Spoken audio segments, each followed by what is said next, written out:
پطرس کا پہلا عام خط، باب اول۔ پطرس کی طرف سے جو یسوع مسیح کا رسول ہے، ان مسافروں کے نام جو پنتس، گلتیہ، کپدوکیہ، آسیہ اور بتھونیہ میں جا بجا رہتے ہیں، اور خدا باپ کے علم سابق کے موافق روح کے پاک کرنے سے فرما بردار ہونے اور یسوع مسیح کا خون چھڑکے جانے کے لیے برگزیدہ ہوئے ہیں، فضل اور اطمینان تمہیں زیادہ حاصل ہوتا رہے۔ ہمارے خداوند یسوع مسیح کے خدا اور باپ کی حمد ہو، جس نے یسوع مسیح کے مردوں میں سے جی اٹھنے کے باعث اپنی بڑی رحمت سے ہمیں زندہ امید کے لیے نئے سرے سے پیدا کیا، تاکہ ایک غیر فانی اور بے داغ اور لازوال میراث کو حاصل کریں۔ وہ تمہارے واسطے جو خدا کی قدرت سے ایمان کے وسیلے سے اس نجات کے لیے جو آخری وقت میں ظاہر ہونے کو تیار ہے حفاظت کیے جاتے ہو، آسمان پر محفوظ ہے۔ اس کے سبب سے تم خوشی مناتے ہو، اگرچہ اب چند روز کے بعد ضرورت کی وجہ سے طرح طرح کی آزمائشوں کے سبب سے غمزدہ ہو، اور یہ اس لیے ہے کہ تمہارا آزمایا ہوا ایمان جو آگ سے آزمائے ہوئے فانی سونے سے بھی بہت ہی بیش قیمت ہے، یسوع مسیح کے ظہور کے وقت تعریف اور جلال اور عزت کا باعث ٹھہرے۔ اس سے تم بے دیکھی محبت رکھتے ہو، اگرچہ اس وقت اس کو نہیں دیکھتے تو بھی اس پر ایمان لا کر ایسی خوشی مناتے ہو جو بیان سے باہر اور جلال سے بھری ہے، اور اپنے ایمان کا مقصد یعنی روحوں کی نجات حاصل کرتے ہو۔ اسی نجات کی بابت ان نبیوں نے بڑی تلاش اور تحقیق کی جنہوں نے اس فضل کے بارے میں جو تم پر ہونے کو تھا نبوت کی۔ انہوں نے اس بات کی تحقیق کی کہ مسیح کا روح جو ان میں تھا اور پیشتر سے مسیح کے دکھوں کی اور ان کے بعد کے جلال کی گواہی دیتا تھا، وہ کون سے اور کیسے وقت کی طرف اشارہ کرتا تھا۔ ان پر یہ ظاہر کیا گیا کہ وہ نہ اپنی بلکہ تمہاری خدمت کے لیے یہ باتیں کہا کرتے تھے، جن کی خبر اب تم کو ان کی معرفت ملی، جنہوں نے روح القدس کے وسیلے سے جو آسمان پر سے بھیجا گیا تم کو خوشخبری دی، اور فرشتے بھی ان باتوں پر غور سے نظر کرنے کے مشتاق ہیں۔ اس واسطے اپنی عقل کی کمر باندھ کر اور ہوشیار ہو کر اس فضل کی کامل امید رکھو جو یسوع مسیح کے ظہور کے وقت تم پر ہونے والا ہے،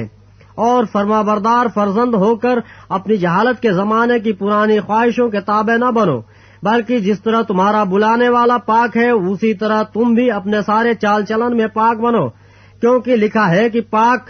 ہو اس لیے کہ میں پاک ہوں۔ اور جبکہ تم باپ کہہ کر اس سے دعا کرتے ہو جو ہر ایک کے کام کے موافق بغیر طرفداری کے انصاف کرتا ہے، تو اپنی مسافرت کا زمانہ خوف کے ساتھ گزارو،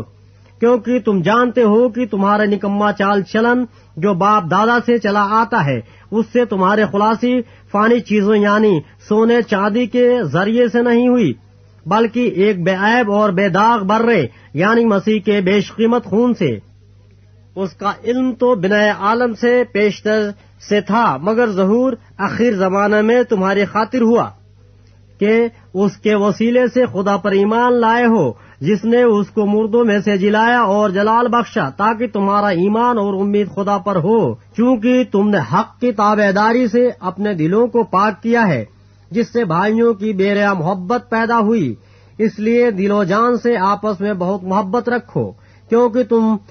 فانی تخم سے نہیں بلکہ غیر فانی سے خدا کے کلام کے وسیلے سے جو زندہ اور قائم ہے نئے سرے سے پیدا ہوئے ہو۔ چنانچہ ہر بشر گھاس کی مانند ہے، اور اس کی ساری شان و شوکت گھاس کے پھول کی مانند۔ گھاس تو سوکھ جاتی ہے اور پھول گر جاتا ہے، لیکن خداوند کا کلام ابد تک قائم رہے گا۔ یہ وہی خوشخبری کا کلام ہے جو تمہیں سنایا گیا تھا۔ باب دوم۔ پس ہر طرح کی بدخواہی اور سارے فریب اور ریاکاری اور حسد اور ہر طرح کی بدگوئی کو دور کر کے نوزاد بچے کی مانند خالص روحانی دودھ کے مشتاق رہو، تاکہ اس کے ذریعے سے نجات حاصل کرنے کے لیے بڑھتے جاؤ۔ اگر تم نے خداوند کے مہربان ہونے کا مزہ چکھا ہے، اس کے یعنی آدمیوں کے رد کیے ہوئے پر خدا کے چنے ہوئے اور قیمتی زندہ پتھر کے پاس آ کر تم بھی زندہ پتھروں کی طرح روحانی گھر بنتے جاتے ہو، تاکہ کاہنوں کا مقدس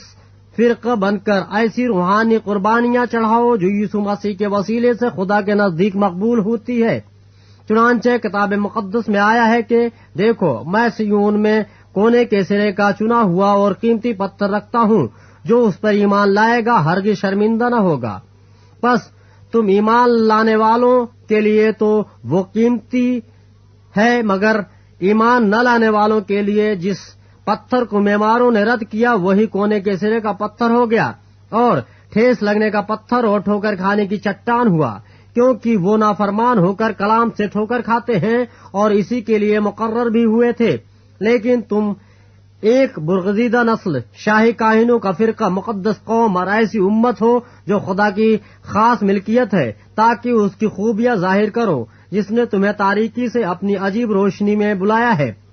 پہلے تم کوئی امت نہ تھے، مگر اب خدا کی امت ہو۔ تم پر رحمت نہ ہوئی تھی، مگر اب تم پر رحمت ہوئی۔ اے پیارو، میں تمہاری منت کرتا ہوں کہ تم اپنے آپ کو پردیسی اور مسافر جان کر ان جسمانی خواہشوں سے پرہیز کرو جو روح سے لڑائی رکھتی ہیں،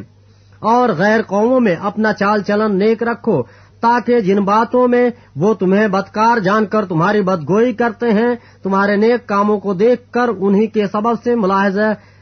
کے دن خدا کی تمجید کریں۔ خدا بند کی خاطر انسان کے ہر ایک انتظام کے تابع رہو، بادشاہ کے اس لیے کہ وہ سب سے بزرگ ہے، اور حاکموں کے اس لیے کہ وہ بدکاروں کی سزا اور نیکوکاروں کی تعریف کے لیے اس کے بھیجے ہوئے ہیں،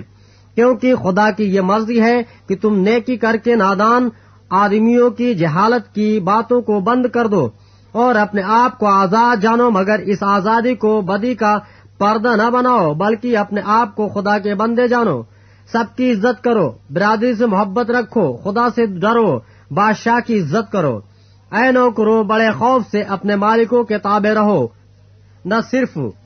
نیکوں اور حلیموں ہی کے بلکہ بدمزاجوں کے بھی، کیونکہ اگر کوئی خدا کے خیال سے بے انصافی کے باعث دکھ اٹھا کر تکلیفوں کی برداشت کرے تو یہ پسندیدہ ہے، اس لیے کہ اگر تم نے گناہ کر کے مکے کھائے اور صبر کیا تو کون سا فخر ہے؟ ہاں، اگر نیکی کر کے دکھ پاتے اور صبر کرتے ہو تو یہ خدا کے نزدیک پسندیدہ ہے، اور تم اسی کے لیے بلائے گئے ہو، کیونکہ مسیح بھی تمہارے واسطے دکھ اٹھا کر تمہیں ایک نمونہ دے گیا ہے تاکہ اس کے نقش قدم پر چلو۔ نہ اس نے گناہ کیا اور نہ اس کے منہ سے کوئی مکر کی بات نکلی، نہ وہ گالیاں کھا کر گالی دیتا تھا اور نہ دکھ پا کر کسی کو دھمکاتا تھا، بلکہ اپنے آپ کو سچے انصاف کرنے والے کی سپرد کرتا تھا۔ وہ آپ ہمارے گناہوں کو اپنے بدن پر لیے ہوئے صلیب پر چڑھ گیا تاکہ ہم گناہوں کے اعتبار سے مر کر راست بازی کے اعتبار سے جیئیں، اور اسی کے مار کھانے سے تم نے شفا پائی، کیونکہ پہلے تم بھیڑوں کی طرح بھٹکتے پھرتے تھے، مگر اب اپنی روحوں کے گلہبان اور نگہبان کے پاس پھر آ گئے ہو۔ باب 3۔ اے بیویوں، تم بھی اپنے اپنے شوہر کے تابع رہو، اس لیے کہ اگر بعض ان میں سے کلام کو نہ مانتے ہوں تو بھی تمہارے پاکیزہ چال چلن اور خوف کو دیکھ کر بغیر کلام کے اپنی اپنی بیوی کے چال چلن سے خدا کی طرف کھینچ جائیں، اور تمہارا سنگار ظاہری نہ ہو، یعنی سر گوندھنا اور سونے کے زیور اور طرح طرح کے کپڑے پہننا، بلکہ تمہاری باطنی اور پوشیدہ انسانیت حلم اور مجاز کی غربت کی غیر فانی آرائش سے آراستہ رہے، کیونکہ خدا کے نزدیک اس کی بڑی قدر ہے، اور اگلے زمانے میں بھی خدا پر امید رکھنے والی مقدس عورتیں اپنے آپ کو اسی طرح سنبھالتی اور اپنے اپنے شوہر کے تابع رہتی تھیں۔ چنانچہ سارا ابراہیم کے حکم میں رہتی اور اسے خداوند کہتی تھی، تم بھی اگر نیکی کرو اور کسی ڈراوے سے نہ ڈرو تو اس کی بیٹیاں ہوئیں۔ اے شوہرو، تم بھی بیویوں کے ساتھ عقل مندی سے بسر کرو اور عورت کو نازک ظرف جان کر اس کی عزت کرو، اور یوں سمجھو کہ ہم دونوں زندگی کی نعمت کے وارث ہیں، تاکہ تمہاری دعائیں رک نہ جائیں۔ غرض سب کے سب ایک دل اور ہمدرد رہو، برادرانہ محبت رکھو، نرم دل اور فروتن بنو، بدی کے عوض بدی نہ کرو اور گالی کے بدلے گالی نہ دو، بلکہ اس کے برعکس برکت چاہو، کیونکہ تم برکت کے وارث ہونے کے لیے بلائے گئے ہو۔ چنانچہ جو کوئی زندگی سے خوش ہونا اور اچھے دن دیکھنا چاہے وہ زبان کو بدی سے اور ہونٹوں کو مکر کی بات کہنے سے باز رکھے، بدی سے کنارہ کرے اور نیکی کو عمل میں لائے، صلح کا طالب ہو اور اس کی کوشش میں رہے، کیونکہ خداوند کی نظر راست بازوں کی طرف ہے اور اس کے کان ان کی دعا پر لگے ہیں، مگر بدکار خداوند کی نگاہ میں ہیں۔ اگر تم نیکی کرنے میں سرگرم ہو تو تم سے بدی کرنے والا کون ہے؟ اور اگر راست بازی کی خاطر دکھ سہو بھی تو تم مبارک ہو۔ نہ ان کے ڈرانے سے ڈرو اور نہ گھبراؤ، بلکہ مسیح کو خداوند جان کر اپنے دلوں میں مقدس سمجھو، اور جو کوئی تم سے تمہاری امید کی وجہ دریافت کرے اس کو جواب دینے کے لیے ہر وقت مستعد رہو، مگر حلم اور خوف کے ساتھ، اور نیت بھی نیک رکھو، تاکہ جن باتوں میں تمہاری بدگوئی ہوتی ہے انہی میں وہ لوگ شرمندہ ہوں جو تمہارے مسیحی نیک چال چلن پر لان تان کرتے ہیں، کیونکہ اگر خدا کی یہی مرضی ہو کہ تم نیکی کرنے کے سبب سے دکھ اٹھاؤ تو یہ بدی کرنے کے سبب سے دکھ اٹھانے سے بہتر ہے، اس لیے کہ مسیح نے بھی یعنی راست باز نے راستوں کے لیے گناہوں کے باعث ایک بار دکھ اٹھایا تاکہ ہم کو خدا کے پاس پہنچائے۔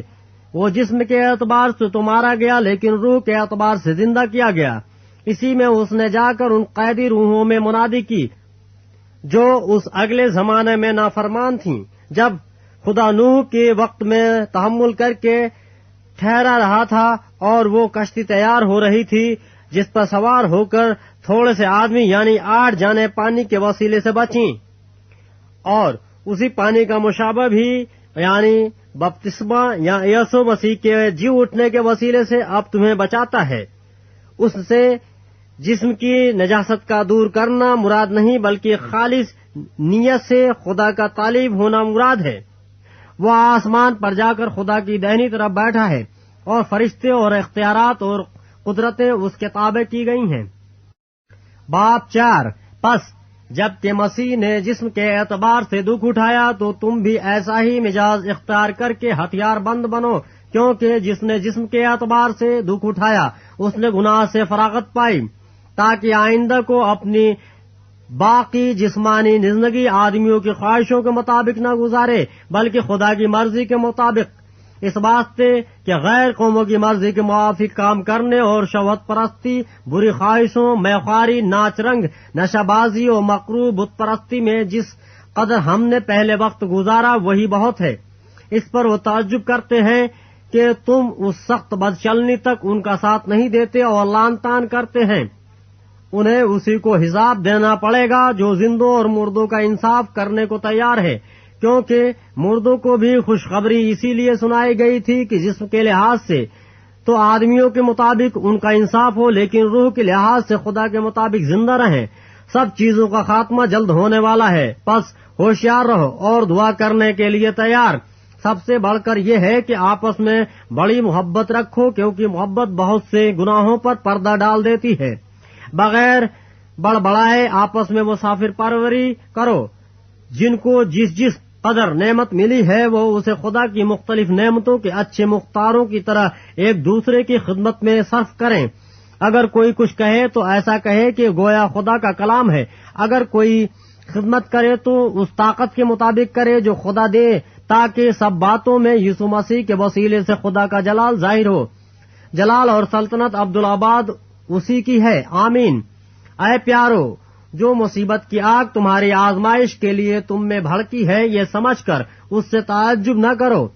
کہ یہ ایک انوکھی بات ہم پر واقع ہوئی ہے، بلکہ مسیح کے دکھوں میں جوں شریک ہو خوشی کرو، تاکہ اس کے جلال کے ظہور کے وقت بھی نہایت خوش و خرم ہو۔ اگر مسیح کے نام کے سبب سے تمہیں ملامت کی جاتی ہے تو تم مبارک ہو، کیونکہ جلال کا روح یعنی خدا کا روح تم پر سایہ کرتا ہے۔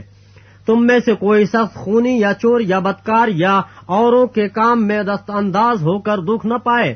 لیکن اگر مسیح ہونے کے باعث کوئی سخت دکھ پائے تو شرمائے نہیں، بلکہ اس نام کے سبب سے خدا کی تمجید کرے، کیونکہ وہ وقت آ پہنچا ہے کہ خدا کے گھر سے عدالت شروع ہو، اور جب ہم ہی سے شروع ہوگی تو ان کا کیا انجام ہوگا جو خدا کی خوشخبری کو نہیں مانتے، اور جب راست باز ہی مشکل سے نجات پائے گا تو بے دین اور گناہگار کا کیا ٹھکانہ۔ پس جو خدا کی مرضی کے موافق دکھ پاتے ہیں وہ نیکی کر کے اپنی جانوں کو وفادار خالق کے سپرد کریں۔ باب 5 تم میں جو بزرگ ہیں میں ان کی طرح بزرگ اور مسیح کے دکھوں کا گواہ اور ظاہر ہونے والے جلال میں شریک بھی ہو کر ان کو یہ نصیحت کرتا ہوں کہ خدا کے اس غلے کی غلہ بانی کرو جو تم میں ہے، لاچاری سے نگہبانی نہ کرو، بلکہ خدا کی مرضی کے موافق خوشی سے اور ناجائز نفع کے لیے نہیں بلکہ دلی شوق سے۔ اور جو لوگ تمہارے سپرد ہیں ان پر حکومت نہ جتاؤ بلکہ غلہ کے لیے نمونہ بنو۔ اور جب سردار غلہ بان ظاہر ہوگا تو تم کو جلال کا ایسا صحرا ملے گا جو مرجھانے کا نہیں۔ اے جوانو، تم بھی بزرگوں کے تابع رہو، بلکہ سب کے سب ایک دوسرے کی خدمت کے لیے فروتنی سے کمر بستہ رہو، اس لیے کہ خدا مغروروں کا مقابلہ کرتا ہے مگر فروتنوں کو توفیق بخشتا ہے۔ پس خدا کے قوی ہاتھ کے نیچے فروتنی سے رہو تاکہ وہ تمہیں وقت پر سر بلند کرے، اور اپنی ساری فکر اسی پر ڈال دو کیونکہ اس کو تمہارا خیال ہے۔ تم ہوشیار ہو، بیدار رہو۔ تمہارا مخالف ابلیس گرجنے والے شیر ببر کی طرح ڈھونڈتا پھرتا ہے کہ کس کو پھاڑ کھائے۔ تم ایمان میں مضبوط ہو کر اور یہ جان کر اس کا مقابلہ کرو کہ تمہارے بھائی جو دنیا میں ہیں ایسے ہی دکھ اٹھا رہے ہیں۔ اب خدا جو ہر طرح کی فضل کا چشمہ ہے، جس نے تم کو مسیح میں اپنے ابدی جلال کے لیے بلایا، تمہارے تھوڑی مدت تک دکھ اٹھانے کے بعد آپ ہی تمہیں کامل اور قائم اور مضبوط کرے گا۔ عبدالآباد اسی کی سلطنت رہے، آمین۔ میں نے سلوانس کی معرفت جو میری دانست میں دیانتدار بھائی ہے مختصر طور پر لکھ کر تمہیں نصیحت کی اور یہ گواہی دی کہ خدا کا سچا فضل یہی ہے، اسی پر قائم رہو۔ جو بابل میں تمہاری طرح برگزیدہ ہے وہ میرا بیٹا مرقس تمہیں سلام کہتے ہیں۔ محبت سے بوسہ لے لے کر آپس میں سلام کرو۔ تم سب کو جو مسیح میں ہو اطمینان حاصل ہوتا رہے۔